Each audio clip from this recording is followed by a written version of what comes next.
I'd love to say I love public speaking. I want to learn, I want to grow, I want to communicate, I want to learn better words. But to be honest with you, I hated public and I hated speaking.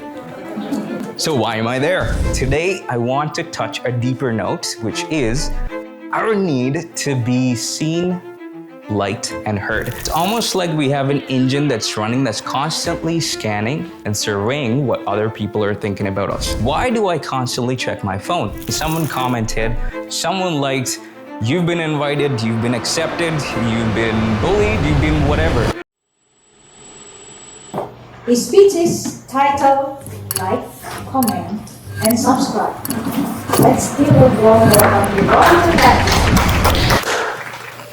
Good evening, fellow Toastmasters and esteemed guests. It's great to be here again, and it's an honor to share this message. So tonight, I want to discuss something very personal to me, or perhaps it's personal to any individual who uses their phone a lot, who has been a victim to doom scrolling on their phone.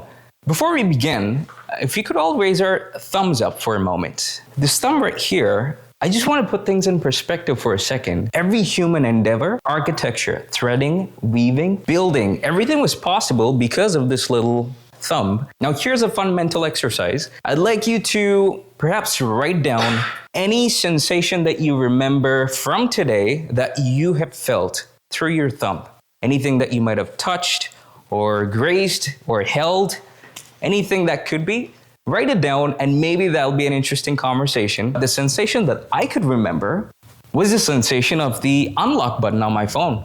And I find it absolutely fascinating. Fascinating because when we wake up in the morning, before we say good morning to whoever wakes up beside you or people in the house or your family, we immediately pick it up. And I remember doing this constantly. And that keeps coming back to me. And that's something I'd like to explore today. I'm not going to talk about the detrimental effects of social media. I'll reserve that thought for another night. But today I want to touch a deeper note, which is our need to be seen, liked, and heard. Because why do I constantly check my phone? I'm checking what the world thinks of me. I'm looking for a notification that has something to do with me. Someone commented, someone liked, you've been invited, you've been accepted, you've been bullied, you've been whatever. Opinions that people have about you, something that's a constant reminder on your phone. I guess some part of me started to crave that, so I wanted to explore it. Part one is the like. I'd love to talk to you about the first day that I've had in Toastmasters. I was in Kamloops. I was going to school. It was Thompson Rivers University. It was a great club, a lot of tenured members who gave me a lot of great tips right on the first day. But I was asked one very simple question I struggled to answer. And that question was, why do you want to join Toastmasters? I didn't have an answer at all because you know what? I'd love to say I love public speaking. I want to learn, I want to grow, I want to communicate, I want to learn better words. But to be honest with you, I hated public and I hated speaking. So why am I there? Maybe I grew up around people who were great at what they do, who were able to express themselves freely.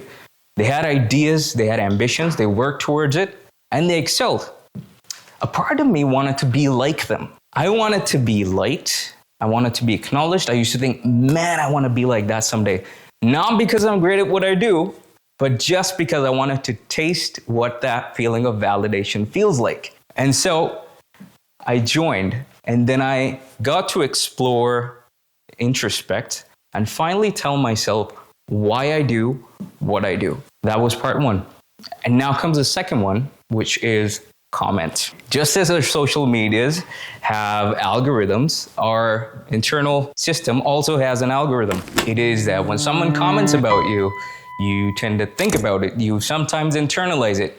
Or maybe the way you dress, maybe when you receive a compliment, you're thinking, maybe I should do this more. If someone says, nice jacket, I'm going to wear this again. If someone says, nice hairstyle, I'm going to try maintaining the same length. It's almost like we have an engine that's running that's constantly scanning and surveying what other people are thinking about us. As soon as you post a photo on social media, or maybe when you genuinely express an opinion that's yours, the algorithm starts. It goes from, you used the wrong words, you wore the wrong dress, that was poor choice of words, you're going to be judged, she's way out of your league, just jump off a bridge.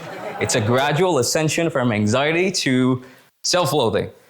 And that's where we need to control our mind and put a stop at the very first thought of self-critique and say, maybe what I said was imperfect, but the moment I accept that I'm imperfect, whatever the judgment may be, I'm able to freely accept it. I've been trying to A to B test my personality. Does anyone know what A to B testing is? A to B testing is you assume yourself to be Brad Pitt one day and you go out, you behave a certain way.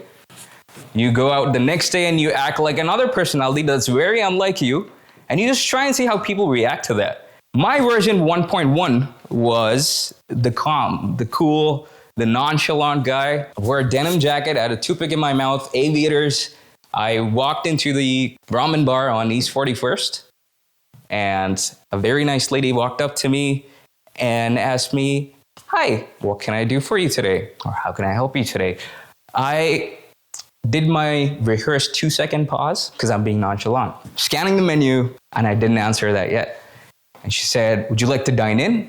Rehearsed 2-second pause. I said, "Yeah," that's what I said. I said, "Yeah." And I didn't answer again. So the second waitress comes out and I'm like, "Is everything cool with this guy?" I didn't know what to say after because I'm trying to be nonchalant, but at the same time, I didn't have the right response to answer that. And I said, "You know what? You're just asking too many questions. I thought this was a good place. I'm leaving by." That's not what I said. But I failed with that first version. The second one was the confident guy. I wanted to be confident this day. So denim jacket comes off, toothpick comes out, I put on a white shirt, black blazer, and I used to be an investment banker. So I'm walking through the corridor of this hallway and my boss says, "Do take off the aviators." Thank you, Steve. And when you're dealing with a wealthy clientele, it's almost given that you're going to have unreasonable asks or requests. It's a part and parcel of having money. People around you become more tolerant. So everyone in my office was tolerant to the clientele, but that day I was feeling confident. So I picked up the phone, I mustered up the courage to say, "Fred, this is how we do things. This is how long it's going to take." And I got written up to HR that day. But version 2.0 failed. And then there's a third version. He learned when to say no. He learned when to pause. He's got just adequate amount of confidence, still unsure, maybe add some jokes. It's still under review. What is a review going to be? I'm going to find out after the speech. But when people comment, instead of internalizing it, what if we accept to ourselves that maybe this is how I behave today? It might not be the same tomorrow. And which brings me to the third part. What ideas do I subscribe to? Do I covet approval or do I seek clarity? Do I want to be admired or do I want to be understood? What's my goal here? What am I really doing? All I know is that when I started moving towards clarity, everything changed. It almost felt like I started discovering or rediscovering myself all over again. So tonight, if you could put up our thumbs again, instead of unlocking our phones, what if we unlock our minds to your truest self, to a self that doesn't need likes to feel liked, that doesn't need to see comments to feel heard, that doesn't need a bunch of followers to feel seen. And most importantly, it's important to remember that validation is a lot better if it's coming from here than from down here. And with that, I'd like to say, the next time you hear a YouTuber or an influencer say like, comment, or subscribe, maybe it's a good reminder to yourself to tell yourself that life is also about living, learning, and transcending. Thank you.